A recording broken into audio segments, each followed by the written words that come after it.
My name is John Greendeer. I am serving as the Executive Director of Heritage Preservation. So in our oral tradition, we don't have this tremendously long, elaborate story telling where everything came from and why everything is to be. We have oral tradition that originates from early clan teachings, from early ancestors, from people that had wisdom and knowledge, from people that had the privilege to know more than human beings could ever know. And they mapped out how we were going to survive in the most difficult times. And there is no doubt those times were behind us. Whatever we faced, we were able to stand our ground and be able to feed ourselves, be able to protect ourselves. And so there was relevance to what they did.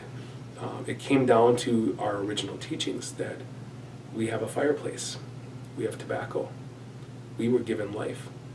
We must honor that. We must come together, and no one person is going to help. They're never alone. You will always have each other to help you out, no matter what happens. More recent history where we transition from what I once called the denizens of the forest and the problem of Wisconsin, or what is now Wisconsin, as the great push for indigenous people to move westward beyond the Mississippi was taking place north and south. Well, not all people moved, not all people left, not all people wanted to leave. And so the civilization that we had, in order for us to survive, we had to share resources. We lived in communities where no one person was hungry, no one person had more than the other. We were cold at times. We were full sometimes, other times. But whatever the case was, we made all these challenges, struggles, and wonderful lives together. And at that time, individual homesteaders and farmsteaders were actually allowed to enter into essential treaties with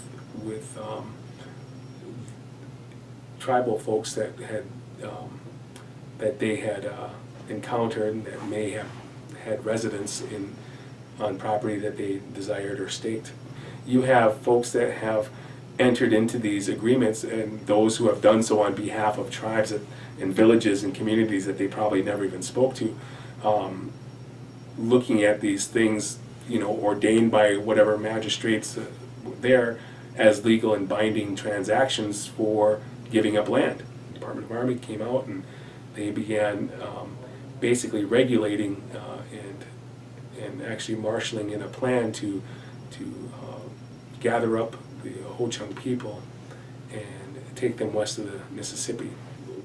Many stories of Blue Earth and Albert Lea and places along the railway, the religious faiths, that we are men, women, old, young.